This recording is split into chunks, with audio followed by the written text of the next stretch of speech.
For everything there is a season, and a time for every purpose under heaven.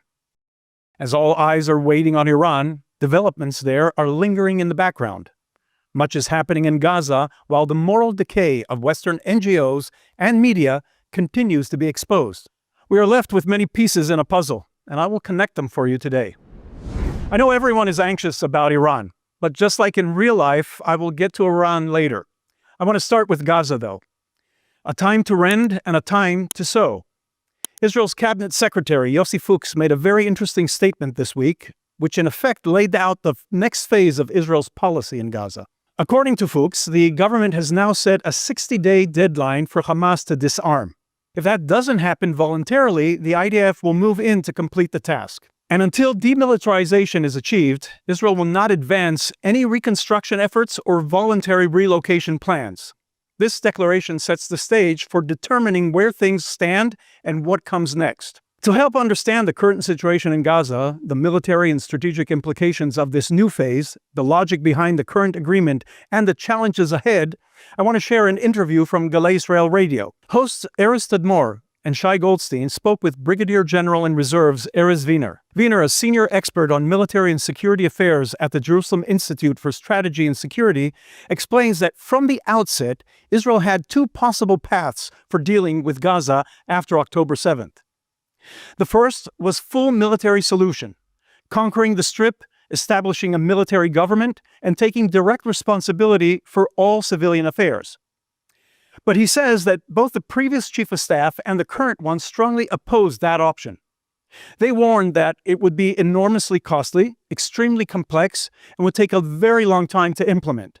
The Israeli political leadership chose not to force the IDF into a model it resisted, and the IDF itself emphasized the burden such a move would create. Because of that, Israel ultimately adopted the second path, the staged agreement that is now in place.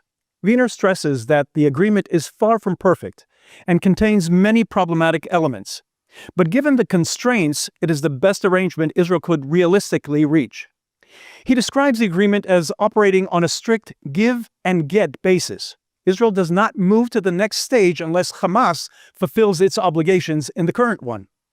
In stage one, Hamas returned all living hostages and the bodies, something Wiener himself said, like all of us to be honest, he did not believe that that would actually happen.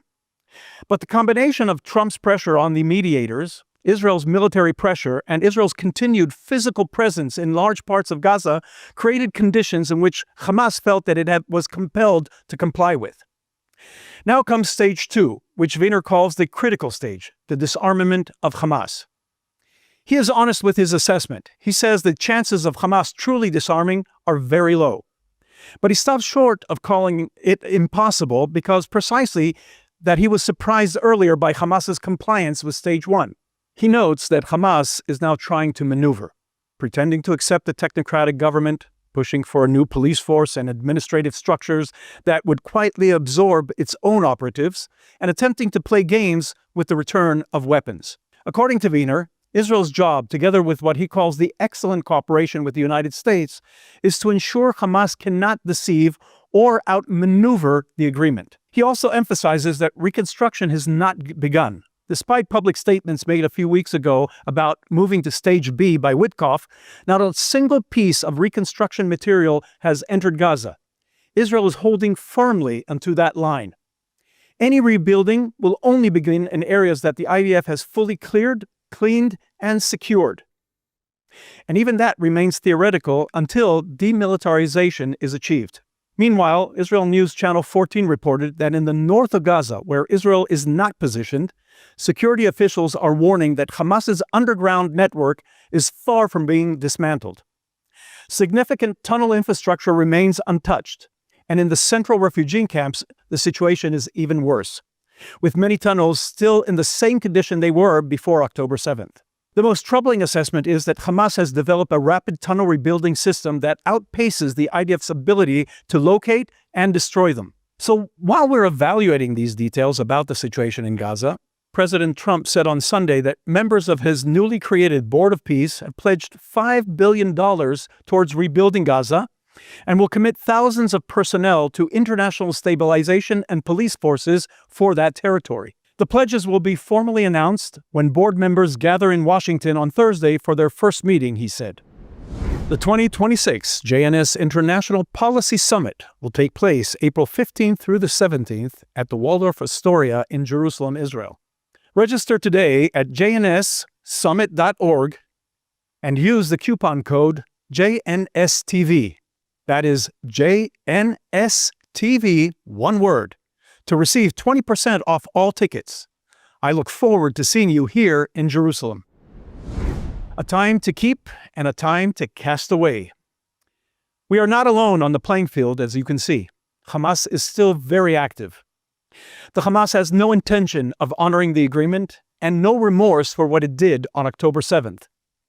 You don't have to take my word for it. A senior Hamas leader said it himself openly in an interview with Norwegian public television last week. What he said is important to hear because it tells you exactly how Hamas views the future and why the next massacre, in his own words, is a matter of when, not if.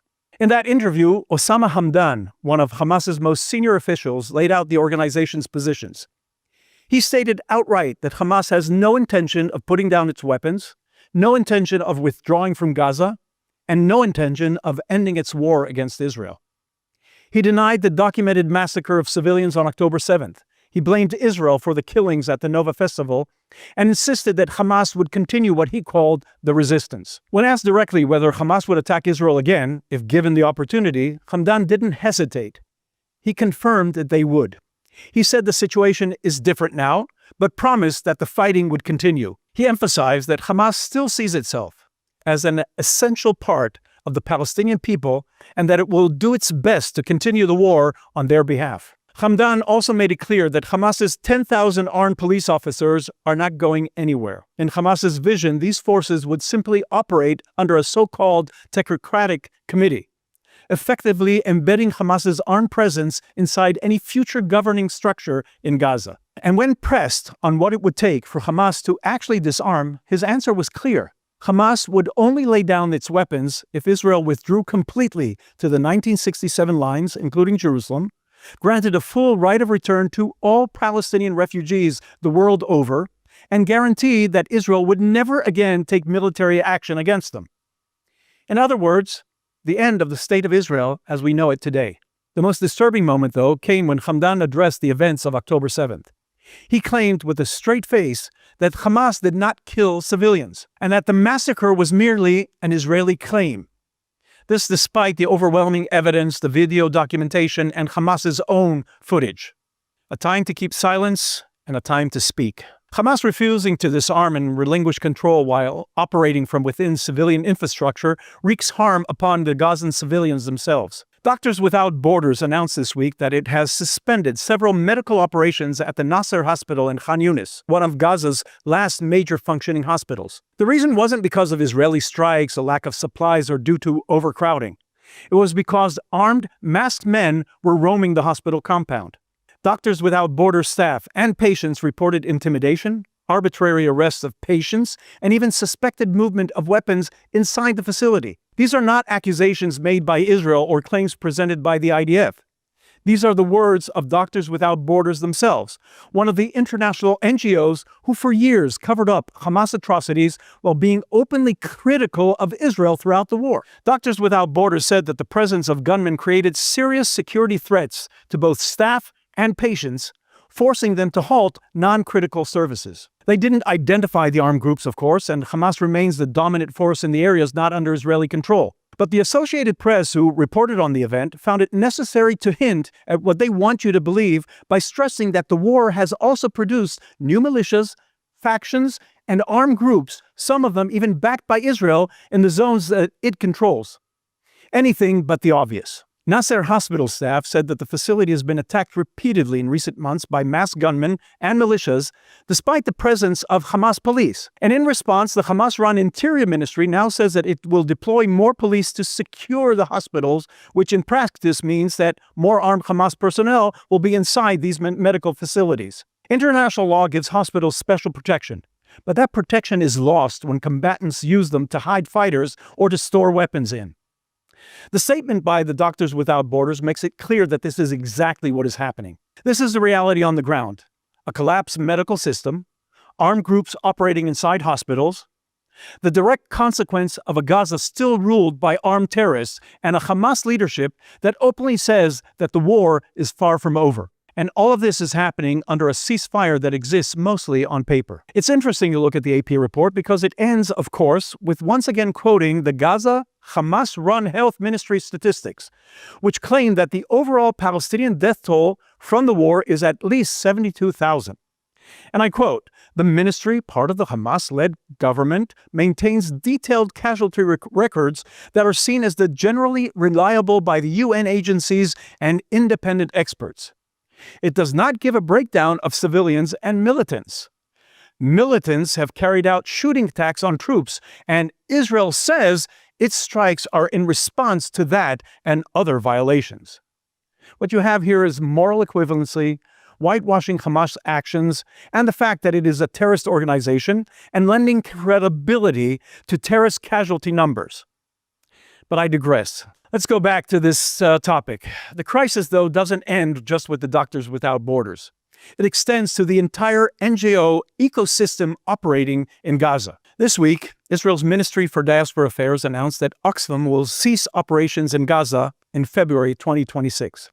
Oxfam is a British-founded confederation of 21 independent, non-governmental organizations focusing on the alleviation of global poverty. How noble of them. The decision came after Oxfam's CEO, Dr. Halima Begum, publicly stated that she has been pressured inside her own organization to accuse Israel of genocide without evidence, and that she witnessed anti-Semitism and an obsessive, disproportionate focus on Israel compared to other global crises. This was public testimony presented by the CEO of Oxfam, herself a Muslim and a critic of Israel. And this isn't an isolated case. Earlier this month, the Diaspora Ministry announced that the very Doctors Without Borders that I just mentioned, that it too would be ending operations in Gaza after failing to comply with basic registration and staff vetting requirement rules designed to prevent terrorist infiltration. NGO Monitor President Gerald Steinberg this week revealed something crucial.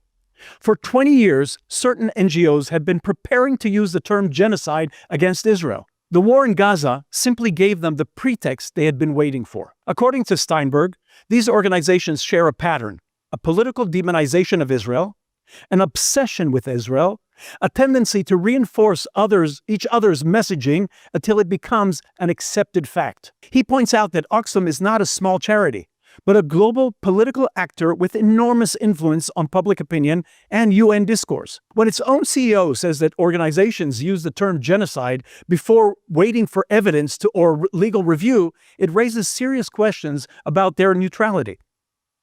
Steinberg also highlights the Doctors Without Borders role. For years, the IDF has shown evidence that Hamas uses hospitals as military cover. Eyewitness accounts and video footage that were captured from Hamas headquarters confirm that Hamas's presence inside medical facilities throughout the war. So when Doctors Without Borders now acknowledge armed fighters inside Nasser Hospital, the question becomes, why only now? Why not earlier? What did they know, and when did they know it? Steinberg suggests that the answer is simple. Israeli requirements of NGOs to submit staff lists for security vetting is forcing transparency. If NGOs knew hospitals were being used by Hamas and that aid was being diverted to build hundreds of kilometers of tunnels and stayed silent, then in his words, that makes them complicit.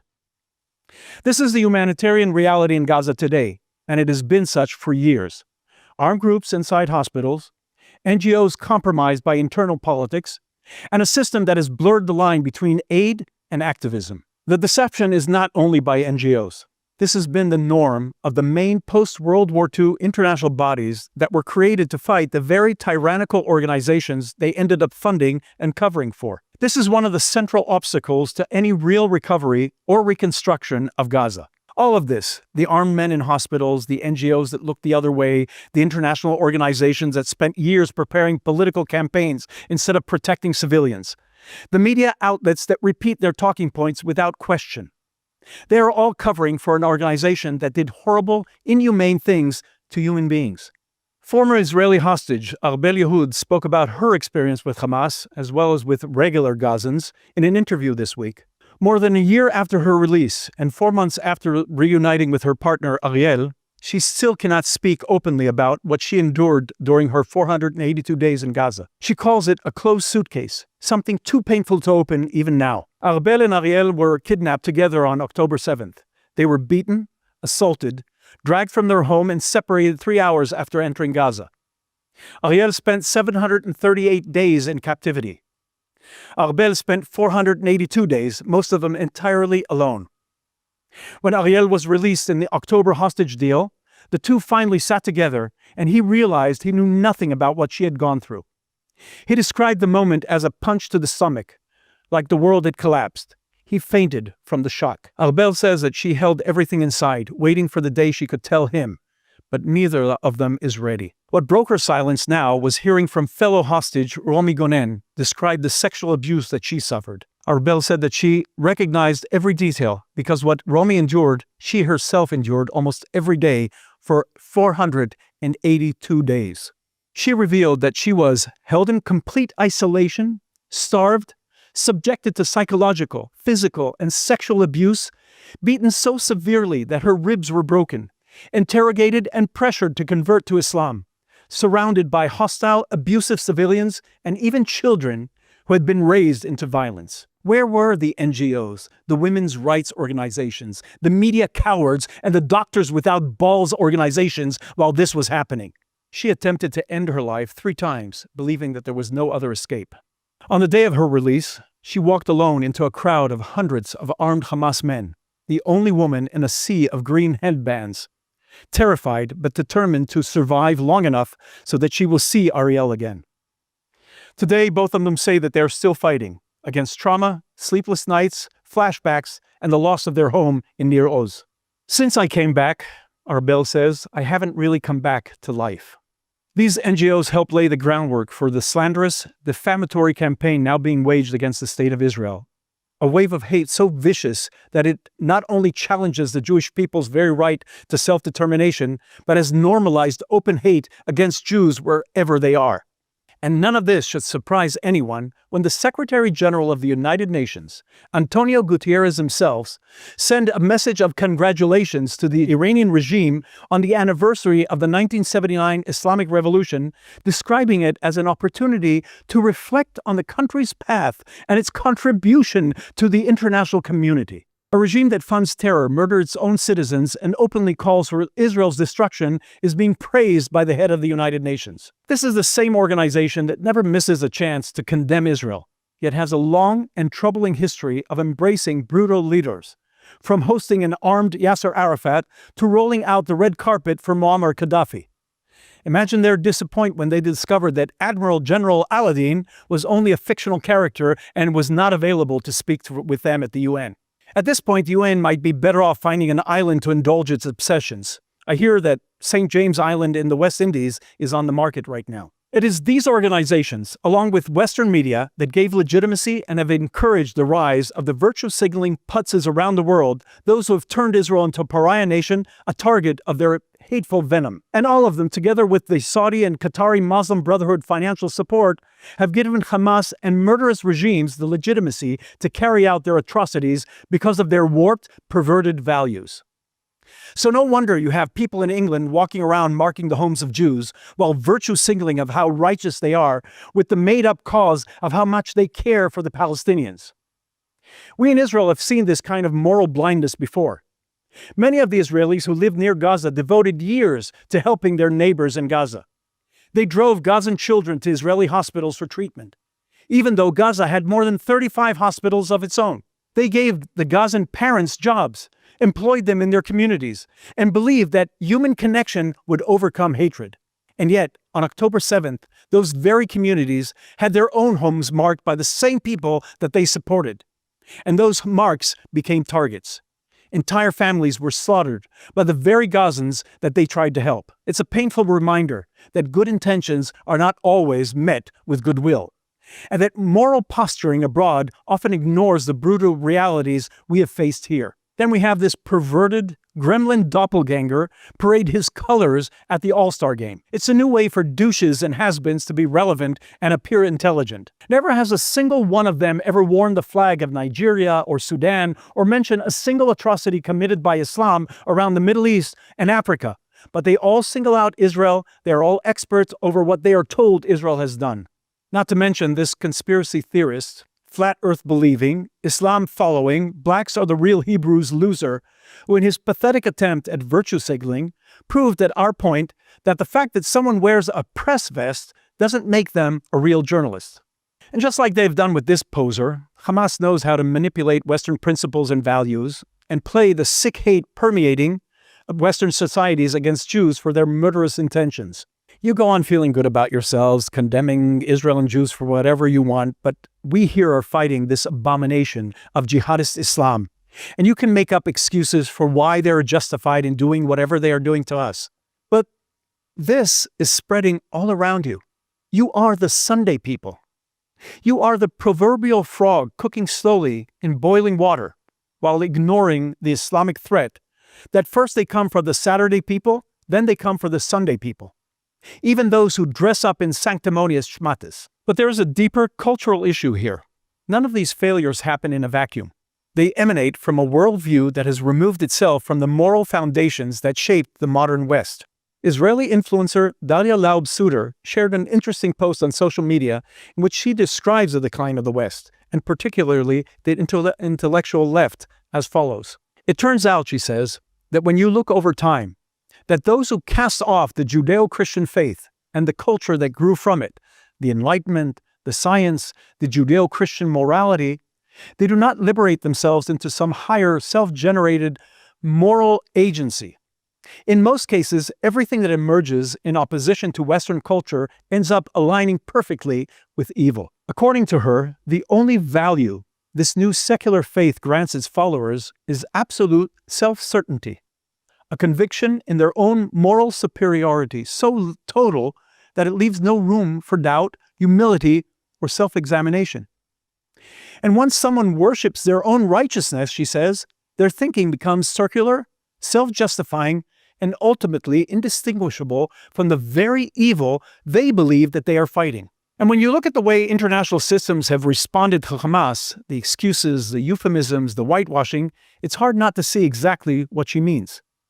Because this is a failure of morals, a collapse of the very ethical compass that should guide humanitarian organizations, journalists, policymakers, and individuals in the West. All go into one place, all are of dust, and all turn to dust again. So moving on to Iran now. Israeli journalist Tamir Morag offers an assessment of where the U.S.-Iran confrontation is leading and when. According to Morag, the indicators are piling up and pointing to the second half of March as the likely window in which the United States would be positioned and prepared for a potential strike on Iran. He notes several converging developments. The U.S. is unlikely to act before the Winter Olympics end on February 22nd.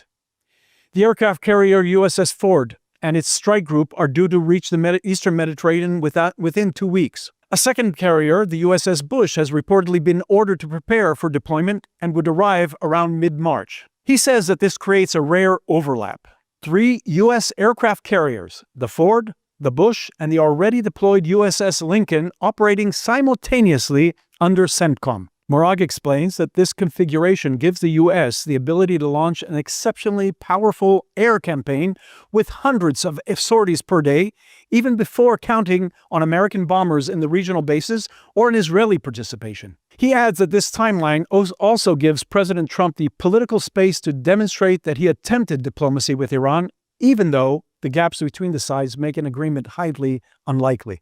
In a conversation on the topic I had on my show on Galei Israel Radio, Moshe Ashkenazi, who I've interviewed here before on the podcast, laid out a strategic picture that clarifies the strategic landscape surrounding Iran. His central point was that the American interest in toppling the Iranian regime is actually greater than Israel's, and the implications of that are enormous.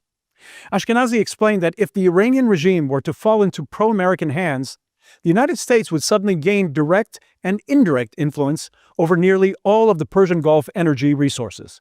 Recent U.S. moves, including limiting Venezuela oil, fit into this broader strategy of constraining China's energy options. He also noted that neither the Gulf states nor the United States wants a nuclear arms race in the region. For Iran, he argued, giving up what remains of its nuclear program is not as painful as it sounds, because Israel has already made it clear that whatever survives will not be allowed to remain. That leaves Iran's long-range missile program, which Ashkenazi described as the real strategic concern. He asked, why is Iran building missiles with ranges of 5,000 kilometers when every regional target is within 2,500 kilometers? His answer is simple. Iran has long aspired to be a global Islamic superpower, not merely a regional actor. And in his view, that ambition is unlikely to be realized.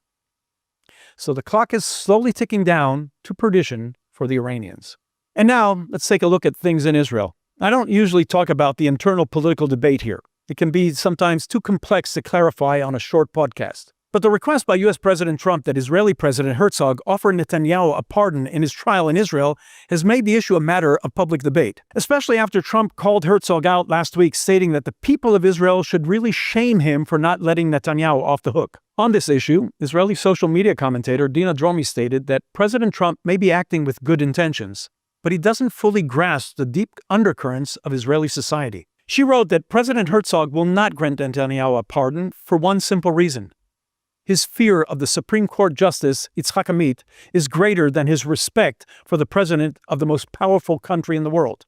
According to Dromi, Israel's political leadership operates within boundaries defined by fear and intimidation of the judiciary, while much of the public is exhausted with this dynamic and ready for a constitutional showdown in Israel. She says that anyone who saw the presidency as a political springboard to the prime minister's office is a small-minded politician, not a courageous leader. And that brings us directly into the deeper crisis unfolding in Israel's legal and political system. Israel is not truly a state governed by the rule of law. If it were, none of this would be happening, and there would be no need for a pardon. The entire trial would never have taken place. The legal system in Israel has become weaponized by prosecutors, legal advisors, investigators, journalists, and perhaps even some complacent judges who manufactured accusations for political purposes. They should be the ones facing the consequences. We have a judiciary that openly disregards the laws passed by the Knesset, a judiciary that treats the Knesset as an illegitimate body, and judges who prefer to impose their own will on the political right rather than rule according to the law. This is not how a democracy is supposed to function. And the events of the past weeks have made that clearer than ever. This story manages to show people just how deep the fracture in Israeli society really is. Large sums of money from left-wing organizations, and even worse, from European countries and from the United States through U.S. aid, flowed into Israel for years with the goal of toppling the government and overturning the Israeli public's democratic choice, simply because that choice does not align with the global left's agenda after Oslo was exposed as a fraud, and an Islamic Trojan horse aimed at Israel's destruction was not going to be created. The legal case is a lie from the very beginning, and will be exposed as such if there is no pardon, and that is why the general public would rather it not happen. On other news, Israel is bracing for the Ramadan that begins this week. When we enter the holiday season in the Judeo-Christian world, we think of happy times and celebration. The Muslim world is now entering the Ramadan, and we all have to prepare for a spike in violence and hate by Muslims against the kufr, all of us non-believers. The IDF is reinforcing its presence across the region, remaining on immediate standby for any escalation. The Judea and Samaria division will receive several additional companies, particularly in the Seam zone and at the crossing surrounding Jerusalem. Security officials anticipate heightened tensions and are preparing accordingly. Although there have not been large-scale or highly successful terrorist attacks in recent weeks, thanks largely to continuous counter-terrorist operations, the intelligence data tells us a different story behind the surface. There's been a notable rise in stone throwing and Molotov cocktails attacks recently, a clear sign of renewed agitation on the ground. Let's hope that our preparedness will keep them focused on their religious event, allowing us to concentrate on the Jewish calendar month of Adar. We say that when the month of Adar begins, we increase our joy. The spirit of the Purim holiday permeates the entire month, making it a time of unparalleled rejoicing and good fortune for the Jewish people. So that's it for today. I'm Daniel Seaman. Thank you for joining me here on Straight Up from the JNS Studios in Jerusalem, Israel.